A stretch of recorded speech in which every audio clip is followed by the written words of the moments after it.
If your course has a 75% completion rate, but your clients still can't do the dang thing, you might be wondering what the heck is going on.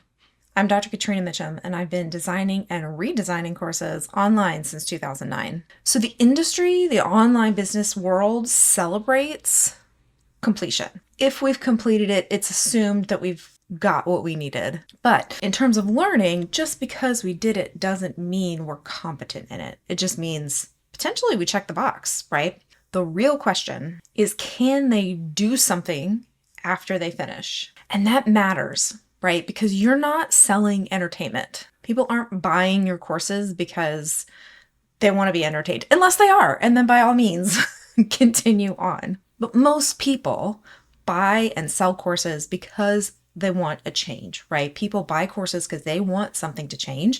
And other people sell courses because they want to help others make that change. And so the problem that I see time and time again, whether that's in the online business world or formal education, is that most courses are designed only for transferring information.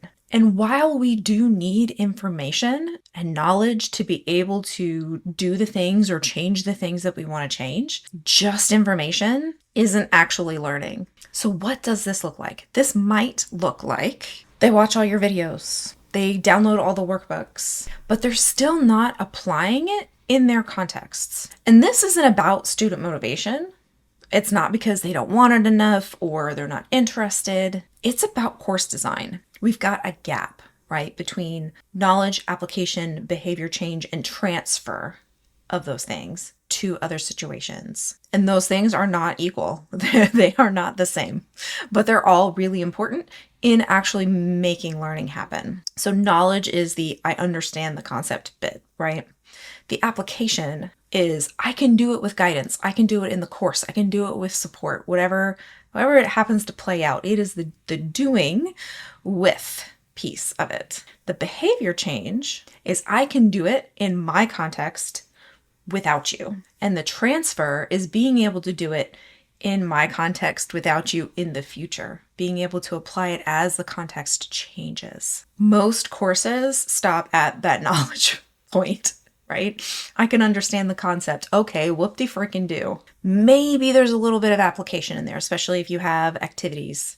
The disconnect between those two things, though, that's a whole other video. Very rarely do courses get to the behavior change or the transfer. So there's this assumption that's happening that if they know it, they can do it. And I've been guilty of that. I sometimes assume if you know better, you do better. That's not always the case. The reality is that knowing and doing require different designs. So why does this happen? How did we land here?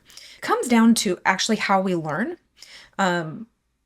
And so the rest of this series is going to break down how memory actually works and why this assumption that passive content consumption is going to help us learn all the things, why separating learning from doing guarantees failure, how to actually design courses so that knowledge piece and the action piece are integrated together to really create that learning journey.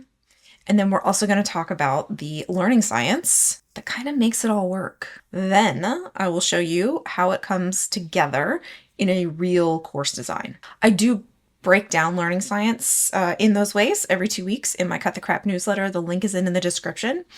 And next week, we are going to jump right in with memory and why passive content consumption just doesn't equal learning.